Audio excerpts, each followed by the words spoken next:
Oke, kembali lagi di Forum Timnas. Dan kali ini gue mau membahas preview tentu saja Timnas Indonesia menghadapi Australia di babak 16 besar Piala Asia, di mana kemarin Indonesia dipastikan lolos sebagai peringkat 3 terbaik setelah Kyrgyzstan dan Oman bermain imbang satu sama. Dan ini menjadi pertama kalinya kita Timnas Indonesia lolos ke babak 16 besar di Piala Asia.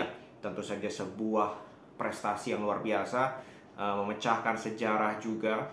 Dan tentu saja target dari STY untuk Piala Asia kali ini jelas sudah terpenuhi, ya kan, seperti yang dikatakan sebelum Piala Asia ini dimulai, di mana STY bilang target Timnas Indonesia adalah lolos ke 16 besar, dan sekarang sudah terpenuhi. Namun apakah tentu saja itu dengan berarti kita nanti di Australia mainnya asal-asalan? Tentu saja tidak. Ya, melawan Australia tentu saja tidak boleh menganggap kita juga udah memenuhi target lalu kita santai-santai. Tidak bisa seperti itu. Dan itu pun dikatakan oleh STY bahwa kita walaupun peluangnya itu kecil untuk menang lawan Australia ini dibandingkan Jepang dan juga Korea itu masih di bawah, bahkan dibandingkan Iran, tetapi nggak beda jauh. Korea di 23, Aussie 25, jadi jaraknya nggak jauh. Dan kita sudah punya pengalaman lawan Iran, walaupun itu di uji coba, lalu lawan Jepang di fase grup. Kita sudah melawan 2 dari mungkin 4 tim terkuat di Asia.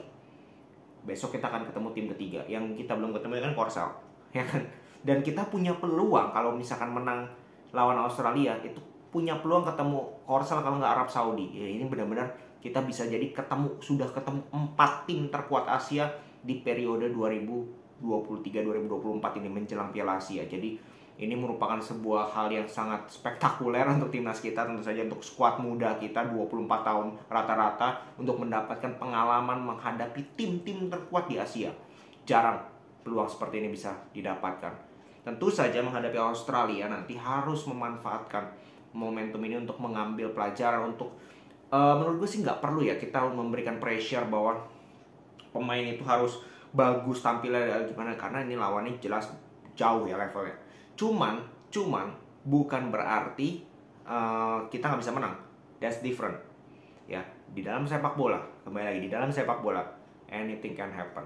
Ya, yang terpenting mindset dari para pemain. Ketika masuk lapangan menang.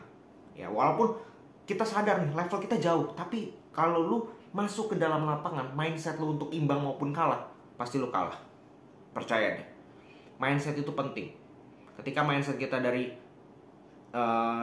mindset pemain ketika masuk lapangan menang, walaupun ujung-ujungnya kita nggak menang, tapi pasti kita sudah menunjukkan performa yang maksimal.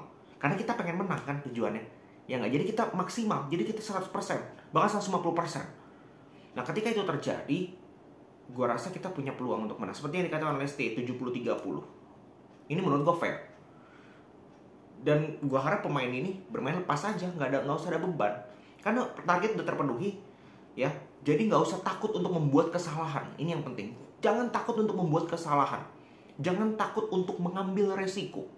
Ketika lu takut untuk mengambil resiko, ujung-ujungnya main aman. Dikit-dikit salah malah pastinya nanti nanggung dan sebagainya.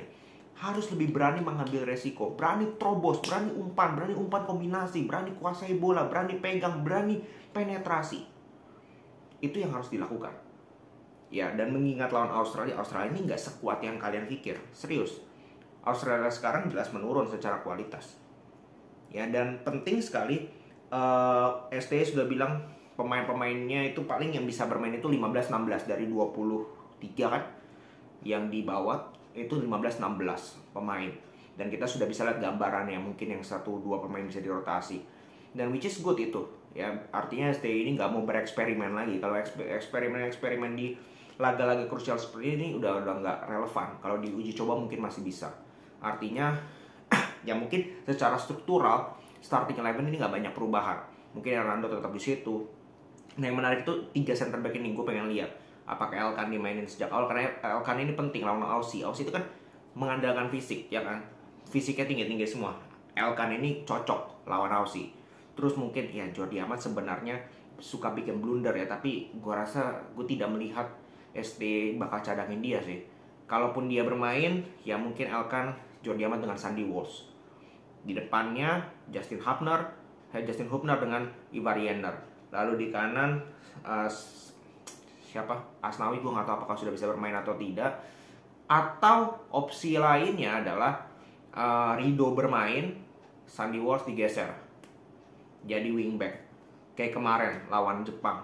Terus di kiri Arhan, terus di depan Marcelino, Rafael Strike dengan Jakob Sayur. Seperti itu lagi, Pak. Paling nggak jauh berbeda sih kalau menurut gue. Atau Marcelino di tengah, Justin Hubner di belakang dengan Elkan Bagot dan Jordi Amat. Sandy Walsh di kanan, di depan si Jakob Strike dan juga misalkan striker Sananta yang main atau siapa. Itu bisa saja terjadi. Tinggal bagaimana STY melihat nih pemain-pemain siapa yang siap ya, dan pemain-pemain siapa saja yang sesuai dengan strategi yang diinginkan STY menghadapi Australia. Yang jelas menurut gua harus diantisipasi ini bola-bola udara. Lawan Australia, bola-bola udaranya itu sangat berbahaya. Mereka punya postur yang sangat kuat. Duel-duel bola udara sangat kuat. Maka dari itu kita jangan mengandalkan long ball karena udah pasti kalah. Kalau long ball ke Rafael Strike, ke ya Sayuri maupun Marcelino, lawan back mereka sangat tinggi, nggak mungkin nyampe. Yang lu harus lakukan apa? Build up dari bawah. Coba berani, seperti yang tadi gue bilang, berani mengambil resiko, berani main passing dari bawah, passing pendek seperti gol kita menghadapi Irak. Itu sangat bagus. Itu gue yakin ketika kita bisa berani untuk melakukan itu, kita akan mendapatkan peluang.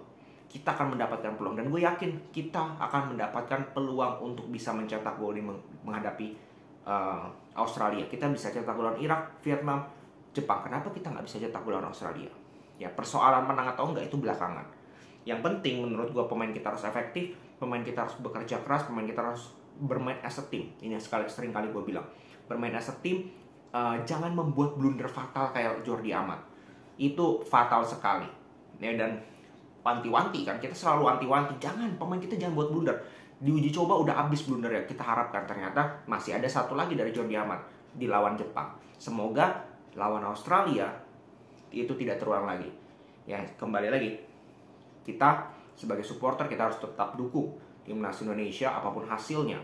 Ya tapi kita harus menumbuhkan rasa juga optimis ya, bahwa kita yakin. Ya ini subjektif sih.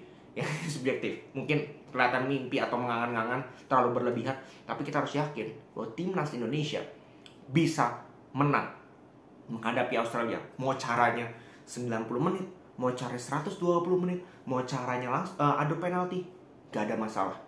Kita harus yakin timnas Indonesia punya peluang. Seperti yang dikatakan oleh ST, 30% menurut gue itu sudah sangat besar untuk timnas Indonesia mampu meraih kemenangan. Dan gue yakin dengan kerja keras, dengan penampilan mereka di fase grup, mereka punya peluang. Bahkan kalau nggak salah gue baca, pemain timnas Australia itu sudah latihan adu penalti. Mereka juga takut, mereka juga tahu kemampuan kita. Walaupun skuad kita paling muda, kita dipuji sana sini, kita dipuji oleh pelatih Jepang, kita dipuji oleh pandit Amerika yang pernah bilang kita akan jadi juru kunci. Terus kita dipuji oleh pandit Malaysia, kita dipuji oleh pemain Jepang, kita dipuji oleh mantan pemain Vietnam. Jadi banyak berbagai pihak dari berbagai negara yang sudah muji permainan kita, muji timnas kita. Jadi Australia pun gue yakin akan berhati-hati. Australia pun pasti khawatir menghadapi kita. Dan gue harap kita mampu memberikan perlawanan yang fantastis menghadapi Australia. Supaya mereka nih juga jangan meremehkan kita. Dunia itu bisa buka mata, karena Piala Asia ini disorot. Dunia bisa buka mata bahwa Indonesia, walaupun peringkatnya paling rendah di antara yang lain, kita bukan tim terlemah. Kita bisa memberikan kerepotan kepada tim-tim bahkan top tier di Asia.